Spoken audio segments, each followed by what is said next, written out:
വിവിധ സ്ഥാനങ്ങളെ പ്രതിനിധീകരിക്കുന്ന നേതാക്കളെ, അതുപോലെ ഇന്നിവിടെ സമരം ചെയ്യുന്ന പ്രിയപ്പെട്ട സഹോദരിമാരെ, സഹോദരന്മാരെ, സുഹൃത്തുക്കളെ, മുനമ്പം സമരം ഇന്ന് 100 ദിവസം പിന്നിട്ട് 101-ാം ദിനത്തിലേക്ക് കടന്നിരിക്കുകയാണ്.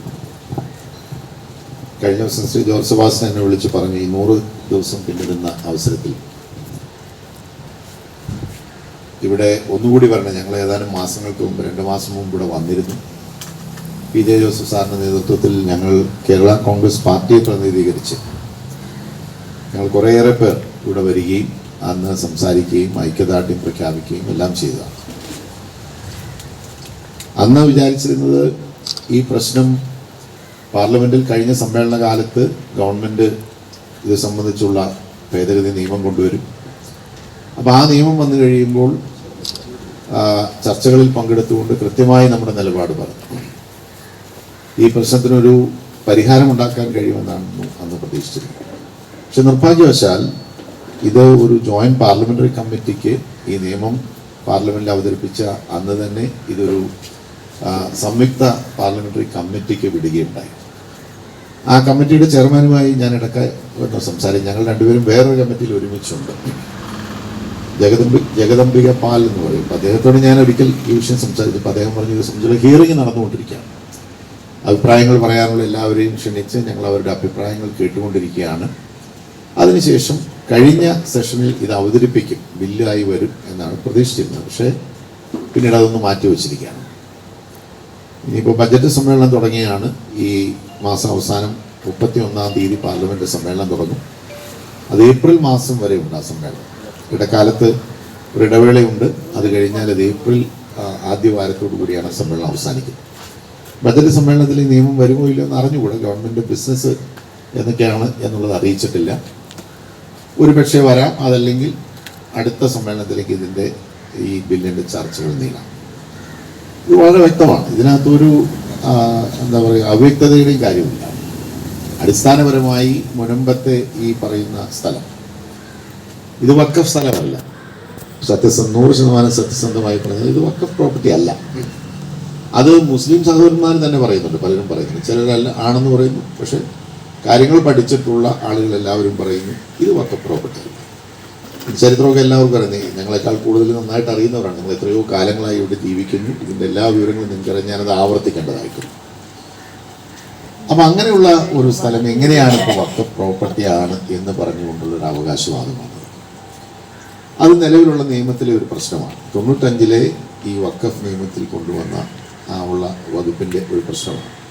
അതിലെ 40-ാം വകുപ്പ് പ്രകാരം വഖഫ് ബോർഡ് ഏതെങ്കിലും ഒരു സ്ഥലം ഇത് വഖഫിൻ്റെതാണെന്ന് പറഞ്ഞാൽ അത് വഖഫായി മാറുന്നു എന്നുള്ള ഒരു പ്രശ്നമുണ്ട്. വളരെ ലളിതവൽക്കരിച്ച് ഞാൻ പറയും.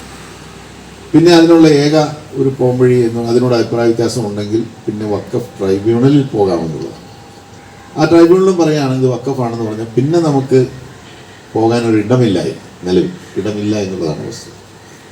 അതാണ് ഇപ്പോൾ ഈ പുതിയ ഭേദഗതി നിയമത്തിൽ മാറ്റം വരുന്നത്. ഈ 40-ാം വകുപ്പ് തന്നെ പുതിയ നിയമത്തിലില്ല. ആ വകുപ്പ് തന്നെ എടുത്തു പോകാം. അങ്ങനൊരു വകുപ്പില്ല. ഇനി വേറെ എന്തെങ്കിലും കാരണവശാൽ തർക്കം വന്നാൽ ഈ ട്രൈബ്യൂണൽ കൊണ്ട് ഇത് അവസാനിക്കും. നമുക്ക് കോടതിയിൽ പോകാനുള്ള അവകാശം. ഈ വിഷയത്തിൽ നിങ്ങൾ കോടതിയിൽ പോയിരുന്നു, സിംഗിൾ ബെഞ്ച് അനുകൂലമായിട്ടുള്ള വിധി തന്നു. അപ്പോൾ വഖഫ് ബോർഡ് ഡിവിഷൻ ബെഞ്ചിൽ പോയി, ഡിവിഷൻ ബെഞ്ച് ഇപ്പോൾ സ്റ്റേ ചെയ്തിരിക്കുക. ഇതിനകത്ത് പറ്റിയതെന്ന് വെച്ചാൽ 2019 ഗവൺമെൻറ് ഈ സ്ഥലം വഖഫിൻ്റെ ആസ്തി പട്ടികയിൽ ഉൾപ്പെടുത്തി എന്നുള്ള ഒരു പ്രശ്നം നിലനിൽക്കുന്നു. പക്ഷെ എന്താണെങ്കിലും ഈ കാര്യത്തിൽ 2 കാര്യങ്ങളാണ് വ്യക്തത വേണ്ടത്. ഒന്ന്, ഇങ്ങനെ ഏകപക്ഷീയമായിട്ടുള്ള ഒരു പ്രഖ്യാപനത്തിലൂടെ ഏതെങ്കിലും ഒരു സ്ഥലം ഏറ്റെടുക്കാമോ? ഒരു സ്വാഭാവിക നീതിയുടെ പ്രശ്നമാണ്. പാടില്ല എന്നുള്ളതാണ് എൻ്റെയും എൻ്റെ പാർട്ടിയുടെയും നിലപാട്. ആരെന്ത് പറഞ്ഞാലും ഈ കാര്യത്തിൽ ഞങ്ങൾക്ക് വ്യക്തമായ കാഴ്ചപ്പാടുണ്ട്. അങ്ങനെ ഒരു ഏകപക്ഷീയമായി ഇന്ത്യ പോലെ ഒരു ജനാധിപത്യ രാജ്യത്ത് ഇങ്ങനൊരു ബോർഡിന് ഇതുപോലുള്ളൊരു അധികാരം നമ്മൾ മനസ്സിലാക്കണം. മുസ്ലിം രാഷ്ട്രങ്ങളിൽ പോലും ഇങ്ങനെ അധികാരമില്ല. സൗദി അറേബ്യയിൽ പോലും ഇങ്ങനെ അധികാരമില്ല. ഒരു സമ്മതിക്കില്ല, ഇല്ല, വഖഫില്ല. ഇനി എന്തെങ്കിലുമൊക്കെ ഇങ്ങനെയുള്ള ചാരിറ്റി പർപ്പസിന് വേണ്ടിയിട്ട് ഉണ്ടാക്കിയിട്ടുള്ള സമിതികൾക്ക് ഇങ്ങനെ ഒരു അധികാരം, ഇംഗ്ലീഷിൽ പറയും ഡ്രാക്കോണിയൻ ലോ എന്ന് പറയും. എന്ന് വെച്ച് കഴിഞ്ഞാൽ വളരെ നിർദ്ദയമായ നിയമത്തിനാണ് അങ്ങനെ വിശേഷണം പറയുന്നത്. ഇതങ്ങനെയുള്ള നിർദ്ദയമായ ഒരു വകുപ്പാണ് ഈ നിയമത്തിൽ ഉൾപ്പെടുത്തിയിട്ടുള്ളത്. ഇങ്ങനെ ഞങ്ങൾ ഏകപക്ഷീയമായി ഇത് ഏറ്റെടുത്തു അല്ലെങ്കിൽ ഞങ്ങളുടേതാണെന്ന് പറഞ്ഞാൽ പിന്നെ ഇത് ആർക്കും ചോദ്യം ചെയ്യാൻ വയ്യ എന്നുള്ളൊരു നിയമം ഇന്ത്യ പോലെ 75 വർഷമായി ജനാധിപത്യം നിലനിൽക്കുന്ന ഒരു രാജ്യത്ത് അങ്ങനെയുള്ള നിയമം പാടില്ല. അത് മാറ്റണമെന്ന് തന്നെയാണ് നമ്മുടെ വ്യക്തമായിട്ടുള്ള അഭിപ്രായം. അതിനകത്ത് ഒരു മാറ്റവും വരില്ല. പാർലമെന്റിൽ കൃത്യമായി ഈ കാര്യം പറഞ്ഞിരിക്കും, ഒരു മാറ്റവും അതിനകത്തുണ്ടാവില്ല. മറ്റൊന്ന് അപ്പീൽ പ്രൊവിഷൻ. നമുക്കിവിടെ നമ്മുടെ കോടതി സംവിധാനങ്ങൾ അറിയാം. നമുക്ക് സുപ്രീം കോടതി വരെ ഏത് കാര്യത്തിലും നമുക്ക് അപ്പീൽ പോകാനുള്ള അവകാശം നമുക്കുണ്ട്. ഇത് ട്രൈബ്യൂണൽ കൊണ്ട് ഇതിൻ്റെ ഈ പറയുന്ന അപ്പീൽ പോകാനുള്ള അവകാശം തീർന്നു എന്ന് പറയുന്ന ഏർപ്പാടുകൾ നമുക്ക് യോജിക്കാൻ കഴിയില്ല. കോടതിയുണ്ട്, ട്രൈബ്യൂണൽ തീരുമാനിച്ചാൽ ആ തീരുമാനം ന്യായവും യുക്തമാണെന്ന് നമുക്ക് തോന്നിയാൽ ഓക്കെ. അതല്ലെങ്കിൽ അതിനപ്പുറം നമുക്ക് പോകാനുള്ള ഒരു സംവിധാനം വേണം. അതാണ് ഇപ്പോൾ ഈ പുതിയ നിയമത്തിൽ വരുന്നത്. അതായത് നമുക്ക് ഹൈക്കോടതിയിൽ അപ്പീൽ കൊടുക്കാം, ആ അപ്പീലിൽ ന്യായമായ തീരുമാനം ഉണ്ടാകാൻ വേണ്ടി നമുക്ക് വാദിക്കാം. ഹൈക്കോടതിയിൽ പോകണമെങ്കിൽ സ്വാഭാവികമായിട്ട് സുപ്രീം കോടതിയിൽ പോകാൻ കഴിയും. അപ്പോൾ ഈ രണ്ട് കാര്യങ്ങളിലാണ് ഏറ്റവും പ്രധാനമായി ഒരു മാറ്റം ഉണ്ടാകേണ്ടത്. അതാണ് ഈ നിയമത്തിൽ വ്യവസ്ഥ ചെയ്തിട്ടുള്ളത്. അതിനോട് 100% ഒരു ജനപ്രതിനിധി എന്നുള്ള നിലയിൽ, അതുപോലെ തന്നെ ഒരു രാഷ്ട്രീയ പാർട്ടിയുടെ പ്രതിനിധി എന്നുള്ള നിലയിൽ ഞാൻ യോജിക്കുന്നു. എൻ്റെയും എൻ്റെ പാർട്ടിയുടെയും വ്യക്തമായ സുവ്യക്തമായിട്ടുള്ള നിലപാട് അതാണ്. ആ നിലപാട് ഞങ്ങൾ പാർലമെൻറ്റിൽ ഈ നിയമം ചർച്ചയ്ക്ക് വരുന്നത് വ്യക്തമാക്കിയിരിക്കും. അത് നമ്മൾ പിന്തുണച്ചിരിക്കുക, യാതൊരു സംശയക്കാര്യത്തില്ല. കാരണം അതൊരു നീതിയുടെ പ്രശ്നമാണ്. നമ്മൾ ആർക്കും എതിരായിട്ടില്ല, നമ്മൾ ആർക്കും എതിരല്ല. നമ്മളെ സംബന്ധിച്ചിടത്തോളം നമ്മുടെ രാജ്യം എന്ന് പറയുന്നത് ഇത്ര വൈവിധ്യമാർന്നൊരു രാജ്യം ലോകത്തുണ്ട്. വിവിധ ജാതി മത വിഭാഗങ്ങൾ, വിവിധ വിശ്വാസങ്ങൾ, വിവിധ ആചാരമര്യാദകൾ, ഇതെല്ലാം പാലിച്ച് സന്തോഷമായി കഴിഞ്ഞു പോകുന്ന ഒരു രാജ്യമാണ് നമ്മുടെ.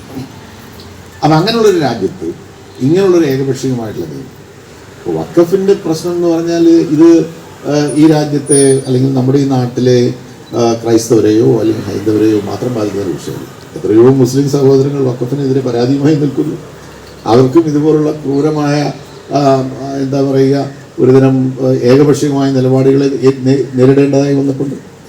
പരാതി ഏതെങ്കിലും 1-2 സമുദായത്തിൻ്റെ ഭാഗത്ത് മാത്രമല്ല, അടിസ്ഥാനപരമായി മുസ്ലിം സമുദായത്തിന് ഗുരുതരമായ പരാതികളുണ്ട്. ഇന്ത്യയിൽ പറയുമ്പോൾ ഏതാണ്ട് 10 ലക്ഷം ഏക്കറിലേറെ വഖഫ് ഭൂമിയുണ്ട്. കേരളത്തിൽ ഏതാണ്ട് 83,000 ഏക്കർ ഉണ്ടെന്നാണ് ഞാൻ മനസ്സിലാക്കുന്നത്, റഫ് കണക്ക് പറയും. അതിലൊക്കെ തർക്കങ്ങളും പ്രശ്നങ്ങളും ഉണ്ട്. അപ്പം അങ്ങനെയുള്ള ഒരു ഏകപക്ഷീയമായിട്ടൊരു നിലപാട് പാടില്ല എന്നുള്ളതാണ് ഇന്നിപ്പോൾ കൊണ്ടുവന്നിട്ടുള്ള ഈ നിയമനിർമ്മാണത്തിലെ വ്യവസ്ഥ. അതിനപ്പുറം പിന്നെ ഇപ്പം വഖഫ് ബോർഡിൽ മറ്റ് മതസ്ഥർ വേണം, അതൊന്നും വേണ്ട, അതിൻ്റെയൊന്നും ആവശ്യമില്ല. അതൊന്നും നമ്മൾ പറയുന്നില്ല. വഖഫ് ബോർഡിൽ ആ മുസ്ലിം സമുദായത്തിൽപ്പെട്ടവർ തന്നെ ഇരുന്നവരോട്ടെ, നമുക്ക് കേസും വഴക്കുണ്ട്, അതിനകത്ത് അഭിപ്രായ വ്യത്യാസമൊന്നുമില്ല. അല്ലെങ്കിൽ മറ്റ് മതസ്ഥർക്ക് അതിനകത്ത് കയറിയിരിക്കണമെന്ന് നിർബന്ധവുമില്ല. അതൊന്നും അല്ല വിഷയം. ഇവിടെ കാതലായിട്ടുള്ള വിഷയം എന്ന് പറയുന്നത് ഒരു സ്വാഭാവിക നീതിയുടെ പ്രശ്നമാണ്. ഇവിടുത്തെ ജനങ്ങൾക്ക്, നമ്മൾ ഈ രാജ്യത്ത് ജനിച്ചു വളർന്ന് ഇവിടെ എന്താ പറയുക, ഇതിൻ്റെ ഈ മണ്ണിൻ്റെ ഭാഗമാകേണ്ട നമുക്ക് എല്ലാവരെയും പോലെ സ്വാഭാവിക നീതി അത് ഉറപ്പാക്കണമെന്നുള്ളതാണ്. ആ നീതി ഉറപ്പാക്കാനുള്ള നടപടി, അതിൽ മായം ചേർക്കാൻ പാടില്ല, വെള്ളം ചേർക്കാൻ പാടില്ല. ഞങ്ങൾ വളരെ ഉറച്ച നിലപാടുകാരാണ് അക്കാര്യത്തിൽ. അതിനകത്ത് ഒരു മാറ്റവും ഉണ്ടാകില്ല. പാർലമെൻറ്റിലോ അല്ലെങ്കിൽ അസംബ്ലിയിലോ ഇതിൻ്റെ തുടക്കകാലത്ത് കാര്യങ്ങൾ മനസ്സിലാക്കാതെ എന്തെങ്കിലും പറഞ്ഞു എന്നുള്ളത് കൊണ്ട് വിശദമായി നമ്മൾ ഇനി ഒരു തീരുമാനം എടുക്കേണ്ടത് ഈ ബില്ലിൻ്റെ ചർച്ചകൾ വരുമ്പോഴാണ്. അപ്പോൾ ചർച്ചകൾ വരുമ്പോൾ തീർച്ചയായിട്ടും ആ നിയമനിർമ്മാണം നടക്കുമ്പോൾ ഈ വ്യവസ്ഥ, ഈ രണ്ട് കാര്യങ്ങളിൽ ഉറച്ച നിലപാട് തന്നെ തീർച്ചയായിട്ടും ഉണ്ടാകും. അതുകൊണ്ട് നമുക്കിവിടെ ഒരു ശാശ്വതമായിട്ടുള്ള പരിഹാരം ഉണ്ടാക്കാൻ കഴിയുമെന്നതിനാണ് വിശ്വാസം. അതിനും അപ്പുറം ഇവിടെ ഇപ്പോൾ എല്ലാവരും പറയുന്നത് നിങ്ങളെ ആരും ഇറക്കി വിടില്ല, ഇറക്കിയൊന്നും ഇവിടുന്ന് ആരെയും വിടാൻ പറ്റില്ല, അതിപ്പോൾ ആരും പറഞ്ഞില്ലെങ്കിലും ഇവിടുന്ന് ആരും ഇറങ്ങില്ല. പക്ഷെ പ്രശ്നം അതല്ല, നമുക്കിങ്ങനെ ഒരു അവ്യക്തമായിട്ട് ഇത് മുന്നോട്ട് പോകാൻ കഴിയില്ല. ഇതിനൊരു ശാശ്വതമായിട്ടുള്ള പരിഹാരം ഉണ്ടാകും. ഇതിങ്ങനെ കാലത്തും നിങ്ങളിങ്ങനെ സമരം ചെയ്ത് ഇങ്ങനെ എത്ര കാലം മുന്നോട്ട് പോകും, അങ്ങനെയല്ലല്ലോ. ഈ വിഷയത്തിൽ ഇറക്കി വിടുകയോ ഇല്ലയോ എന്നുള്ളതല്ല പ്രശ്നം. ഇറക്കിയൊന്നും വിടാൻ പറ്റില്ല. പക്ഷെ നമ്മളുടെ ഈ ഭൂമി പണം കൊടുത്ത് വാങ്ങിയ, വ്യവസ്ഥാപിതമായി വാങ്ങിയ, രജിസ്റ്റർ ചെയ്ത് നമുക്ക് നിയമപ്രകാരം കിട്ടിയ ഈ ഭൂമി നമ്മുടേതാണ് എന്ന് ഉറപ്പാക്കണം. അതിലിനി ഒരു അവ്യക്തത പാടില്ല. അതാണ് പ്രശ്നം, അടിസ്ഥാന പ്രശ്നം അതാണ്. അപ്പോൾ അതിനു വേണ്ട നടപടി സംസ്ഥാന ഗവൺമെൻറ്, കേന്ദ്ര ഗവൺമെൻറ് അഖിലേന്ത്യാ തലത്തിലുള്ള നിയമനിർമ്മാണം നടത്തും. അതോടൊപ്പം തന്നെ സംസ്ഥാന ഗവൺമെൻറ് ഈ കാര്യത്തിൽ ഒരു നിലപാട് സ്വീകരിച്ചുകൊണ്ട് ഇക്കാര്യത്തിലൊരു അന്തിമമായ തീർപ്പുണ്ടാക്കിയത്. അതിന് ബന്ധപ്പെട്ട എല്ലാവരും, ഇപ്പോൾ എനിക്ക് തോന്നുന്നു ഒരു രാഷ്ട്രീയ പ്രസ്ഥാനവും ഈ കാര്യത്തിൽ വ്യത്യസ്തമായൊരു നിലപാട് സ്വീകരിക്കുമെന്ന് ഞാൻ കരുതുന്നില്ല. ആരെങ്കിലും സ്വീകരിച്ചാലും അതിനെ മറ്റാരും അംഗീകരിക്കുമെന്ന് എനിക്ക് തോന്നുന്നില്ല. കാരണം ഇതൊരു നീതിയുടെ പ്രശ്നമാണ്. നമ്മൾ വെറുതെ സൗജന്യം ചോദിക്കുകയല്ലല്ലോ. നമ്മളിത് വെറുതെ ഇവിടെ അതിക്രമിച്ച് കയറിയവരല്ലല്ലോ. വർഷങ്ങളായി തലമുറകളായി ഇവിടെ താമസിക്കുന്നു, ജീവിക്കുന്നു, ഇവിടെ പ്രവൃത്തിയെടുക്കുന്നു. അതിനുശേഷം വ്യവസ്ഥാപിതമായി പണം കൊടുത്ത് ഇതിൻ്റെ ഉടമസ്ഥാവകാശം ഉള്ളവരിൽ നിന്ന് നമ്മൾ രജിസ്റ്റർ ചെയ്ത് വാങ്ങിയ ഭൂമി പിന്നീട് ഇതൊരു സുപ്രഭാതത്തിൽ ഇത് വേറെ രീതിയിലാണ് അല്ലെങ്കിൽ നമുക്ക് അവകാശമില്ല എന്ന് പറഞ്ഞാൽ അത് നമുക്ക് എങ്ങനെയാണ് അംഗീകരിക്കാൻ കഴിയുക? നമ്മളിത് ആരോടും ഏതെങ്കിലും ഒരു മതത്തോടോ വിഭാഗത്തോടോ ഒന്നുമുള്ള വെല്ലുവിളിയോ വഴക്കോ പ്രശ്നങ്ങളോ ഒന്നുമില്ല. നമുക്ക് അങ്ങനെയൊന്നുള്ള യാതൊരു പ്രശ്നങ്ങളുമില്ല. നമുക്ക് ഈ ഭൂമിയിൽ ഇവിടെ ജനിച്ച് വളർന്നവർക്ക് ഇവിടെ ജീവിക്കണം, ജീവിതം നല്ല രീതിയിൽ സമാധാനപരമായി മുന്നോട്ട് പോകണം, അതിനുള്ള എല്ലാ അവകാശവും ഉറപ്പാക്കണം. ആ കാര്യത്തിൽ ഉറച്ച നിലപാട് തീർച്ചയായിട്ടും ഉണ്ടായിരിക്കുമെന്ന് ഒരിക്കൽ വന്ന് ഈ കാര്യങ്ങൾ സംസാരിച്ചതാണ്. പക്ഷേ ഇന്ന് 100 ദിവസം പിന്നിടുന്നു. 100 ദിവസം നടന്ന ഈ സഹന സമരം ഈ ചരിത്രത്തിൻ്റെ ഭാഗമാണ്. കാരണം നിങ്ങൾ എത്രയോ കഷ്ടപ്പെട്ട് ബുദ്ധിമുട്ടിയാണ് 100 ദിവസങ്ങളായി ഇവിടെ ഈ സമരം. ഇനിയും സമരം മുന്നോട്ട് പോവുകയാണ്, തീർക്കല്ലോ. ഈ പ്രശ്നത്തിന് ശാശ്വത പരിഹാരം ഉണ്ടാകുന്നവരെ നിങ്ങൾ ഈ സമരവുമായി മുന്നോട്ട് പോവുക. സംസ്ഥാന ഗവൺമെൻറ് ഇപ്പോൾ ഒരു കമ്മീഷനെ വെച്ചിട്ടുണ്ട്. ആ കമ്മീഷൻ്റെ മുൻപാകെ കമ്മീഷൻ നടത്തുന്ന ഹിയറിങ്ങിലൂടെ അത് കമ്മീഷന് കിട്ടുന്ന വിവരങ്ങളുടെ അടിസ്ഥാനത്തിലാണ് ഇനി കമ്മീഷൻ റിപ്പോർട്ട് വരാനുള്ളത്. കമ്മീഷനെ നിങ്ങൾ സമീപിച്ചിരുന്നതെന്നാണ് ഞാൻ മനസ്സിലാക്കുന്നത്. അദ്ദേഹം എല്ലാവരെയും കേട്ടുകൊണ്ടിരിക്കുകയാണ്. അപ്പോൾ ആ ഒരു തീരുമാനം എന്താണെന്നുള്ളത് വരട്ടെ. ദേശീയ തലത്തിൽ ജോയിൻറ്റ് പാർലമെൻ്ററി കമ്മിറ്റിയുടെ റിപ്പോർട്ട് വരാനുണ്ട്. ആ റിപ്പോർട്ട് വരട്ടെ. എന്താണെങ്കിലും ഈ പുതിയ നിയമത്തെ സംബന്ധിച്ചിടത്തോളം അത് എന്തെങ്കിലും പാർലമെൻറ്റിൽ അവതരിപ്പിച്ചേ പറ്റും. ഒരുപക്ഷെ ഈ സെഷൻ അല്ലെങ്കിൽ ഈ സെഷൻ ബഡ്ജറ്റുമായി ബന്ധപ്പെട്ടുള്ളതുകൊണ്ട് മറ്റ് നിയമനിർമ്മാണങ്ങൾ ഒരുപക്ഷെ അധികം വന്നു എന്ന് വരില്ല. അടുത്ത സമ്മേളന കാലത്തേക്ക് ഇത് പോകാം. അങ്ങനെ പോകുമ്പോഴത്തേക്കും ആ സമ്മേളന കാലത്തെ നിയമം വരുമ്പോൾ കൃത്യമായി ഈ പറയുന്ന നിലപാടുകൾ കൃത്യമായി പാർലമെൻറ്റിൽ പറയുകയും അതിനനുകൂലമായ ഒരു തീരുമാനം ഉണ്ടാക്കാൻ വേണ്ടിയിട്ടുള്ള പരിശ്രമം നടത്തും എന്ന് നിങ്ങളെ വിനയപൂർവ്വം അറിയിക്കുന്നു. 101ാം ദിനത്തിലേക്ക് കടന്നിട്ടുള്ള ഈ സഹന സമരത്തിന് എല്ലാ പിന്തുണയും എല്ലാ വിജയവും ഞാൻ ആശംസിക്കുന്നു. നിങ്ങളോടൊപ്പമുണ്ട് എന്ന് വെറുതെ എന്താ പറയുക, ഒരു ചടങ്ങ് പോലെ ഭംഗിവാക്ക് പറയുന്നതല്ല. നിങ്ങളോടൊപ്പം തന്നെയാണ്, യാതൊരു സംശയക്കാര്യത്തിലും. കാരണം വേറെ ഒന്നും കൊണ്ടുമല്ല, നിങ്ങൾ പറയുന്ന കാര്യങ്ങൾ 101% സത്യവും നീതിയും ആണ് എന്നുള്ളത് കൊണ്ട് കൂടിയാണ് നിങ്ങളോടൊപ്പമുണ്ട് എന്ന് പറയുന്നത്. ഈ പ്രദേശത്തെ ജനങ്ങൾ ഇപ്പോൾ കുറേ കാലമായി അനുഭവിക്കുന്ന ഈ കഷ്ടപ്പാടും ബുദ്ധിമുട്ടും അത് മാറിയേ പറ്റൂ. അതിൽ നമ്മൾ എന്താ പറയുക, നമ്മളെ ഇവിടുന്ന് ഇറക്കി പുറത്താക്കില്ല, എന്നാൽ ഇതിങ്ങനെ അവ്യക്തമായി ഇങ്ങനെ മുന്നോട്ട് പോകും എന്നുള്ളൊരു നിലപാട് പാടില്ല. കൃത്യമായിട്ട് ഈ കാര്യത്തിൽ അന്തിമമായ ശാശ്വതമായിട്ടുള്ള ഒരു തീരുമാനവും നിലപാടും സർക്കാരിൻ്റെ ഭാഗത്തു നിന്നുണ്ടാകണം, ബന്ധപ്പെട്ട എല്ലാവരുടെ ഭാഗത്തു നിന്നുണ്ടാകണം. അങ്ങനെ ഈ പ്രശ്നത്തിനൊരു ശാശ്വതമായിട്ടുള്ള പരിഹാരം ഉണ്ടാകണം.